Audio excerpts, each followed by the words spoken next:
Good evening. We are on night 3, leading up to Christmas Eve, and we are reading The Other Wise Man by Henry Van Dyke. This chapter 3 is entitled For the Sake of a Little Child. So we remember last time Artaban was delayed in getting to his friends to start on the journey for Jerusalem because of a man who was ill on the side of the road. So, we are behind time now. He is behind schedule, and let's see what happens tonight. So here we go. Make sure my volume is up so you can hear me really well. And here we go. For the sake of a little child. There was a silence in the Hall of Dreams where I was listening to the story of the other wise man. And through this silence I saw, but very dimly, his figure passing over the dreary undulations of the desert, high upon the back of his camel, rocking steadily onward like a ship over the waves. The land of death spread its cruel net around him. The stony wastes bore no fruit but briars and thorns.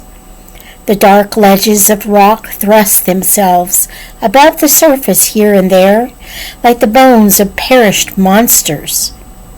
Arid and inhospitable mountain ranges rose before him, furrowed with dry channels of ancient torrents, white and ghastly as scars on the face of nature. Shifting hills of treacherous sand were heaped like tombs along the horizon. By day, the fierce heat pressed its intolerable burden on the quivering air, and no living creature moved on the dumb, swooning earth, but tiny jerboas scuttling through the parched bushes, or lizards vanishing in the clefts of the rock. By night the jackals prowled and barked in the distance, and the lion made the black ravines echo with his hollow roaring, while a bitter, blighting chill followed the fever of the day. Through heat and cold, the Magian moved steadily onward.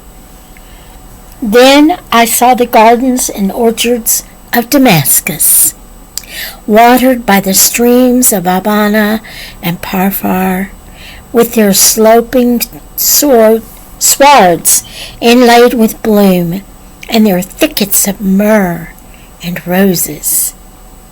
I saw also the long snowy ridge of Hermon, and the dark groves of cedars, and the valley of the Jordan, and the blue waters of the lake of Galilee, and the fertile plain of Esdraelon, and the hills of Ephraim, and the highlands of Judah. Through all these I followed the figure of Artaban, moving steadily onward until he arrived at Bethlehem. And it was the third day after the 3 wise men had come to that place, and had found Mary and Joseph with the young child, Jesus, and had laid their gifts of gold and frankincense and myrrh at his feet. Then the other wise man drew near, weary but full of hope, bearing his ruby and his pearl to offer to the king. For now at last, he said, I shall surely find him, though it be alone, and later than my brethren. This is the place of which the Hebrew exile told me that the prophets had spoken. And here I shall behold the rising of the great light. But I must inquire about the visit of my brethren, and to what house the star directed them, and to whom they presented their tribute. The streets of the village seemed to be deserted, and Artaban wondered whether the men had all gone up to the hill pastures to bring down their sheep. From the open door of a low stone cottage, he heard the sound of a woman's voice, singing softly. He entered and found a young mother hushing her baby to rest. She told him of the strangers from the far east who had appeared in the village 3 days ago, and how they had said that a star had guided them to the place where Joseph of Nazareth was lodging with his wife and her newborn child, and how they had paid reverence to the child and given him many rich gifts. But the travelers disappeared again, she continued, as suddenly as they had come. They were afraid at the strangeness of their visit. Oh, we were afraid at the strangeness of their visit. We could not understand it. The man of Nazareth took the babe and his mother and fled away that same night secretly, and it was whispered that they were gone far away to Egypt.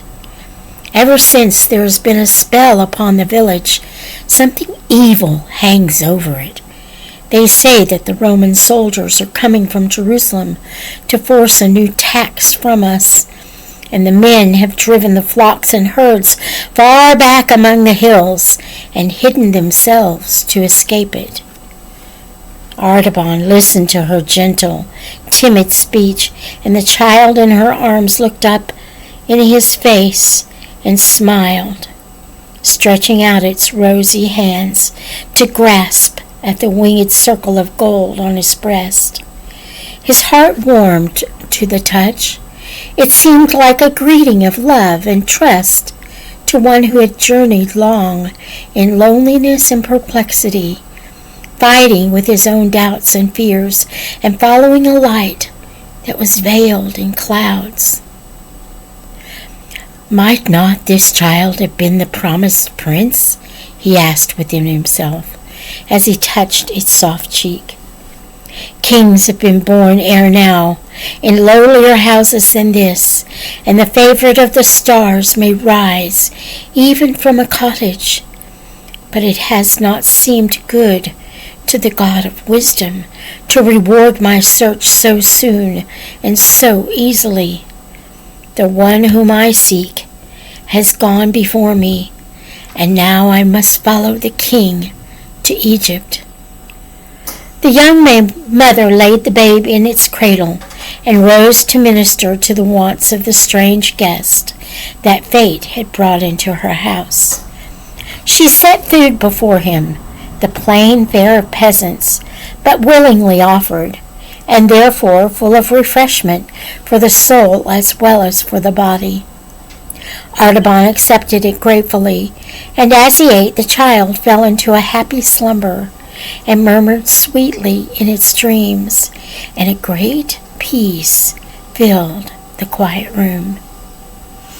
But suddenly there came the noise of wild confusion and uproar in the streets of the village, a shrieking and wailing of women's voices, a clangor of brazen trumpets, and a clashing of swords, and a desperate cry, "The soldiers! The soldiers of Herod! They are killing our children!"